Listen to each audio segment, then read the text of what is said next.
कोई वक्त का बादशाह सी ते घोड़सवारी का बड़ा शौकीन सी। घोड़िया का बड़ा शौक सी उन्हें।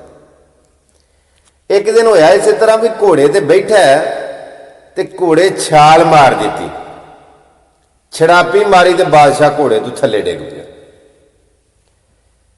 जिहड़े वेले बादशाह थले डिगा ना ते डिगदियां सारी उहदे मोहरे लै गए। साडे पट्ठियां दे थले ना मोहरे हुंदे ने कमर दे, जिहड़े वेले उहदे मोहरे लै गए ना ते दुहाई पै गई हर पासे भी बादशाह दे मोहरे लै गए।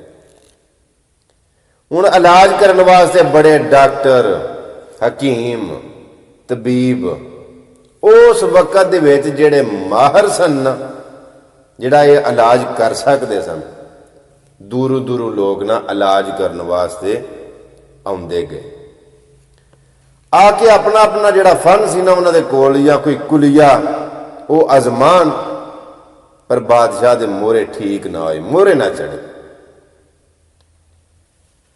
एक जने को खबर टुर गई जिहड़ा इस काम दा माहिर सी और इस काम नूं जानदा सी, उहदे कोल इलाज है सी, लेकिन वो है बड़ी दूर सी।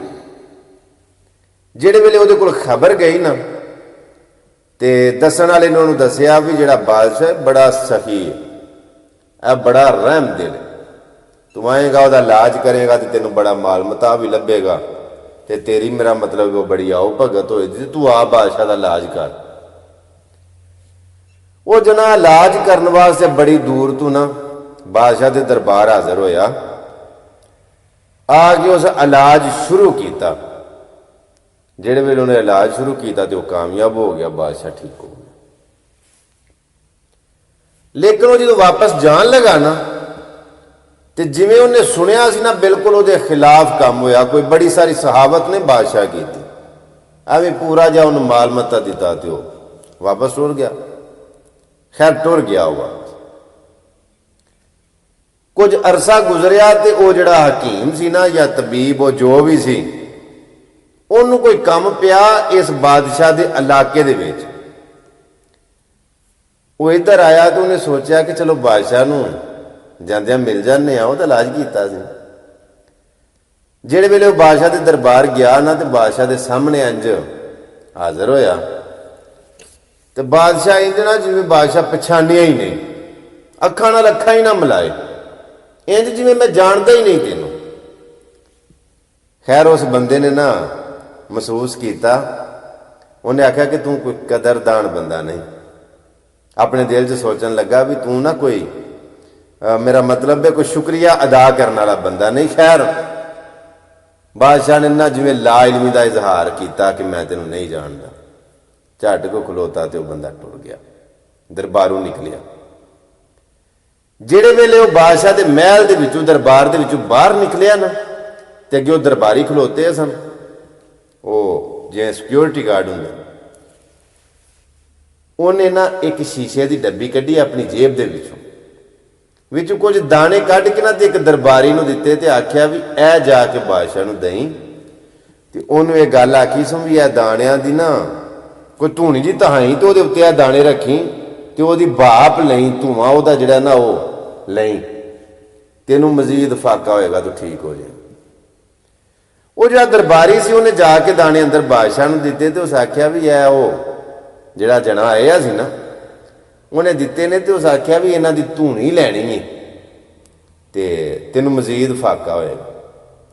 उस झट भी ना लाया तो उन्हें आख्या धूनी दखाओ तो मेरा मतलब ते दाने रखो।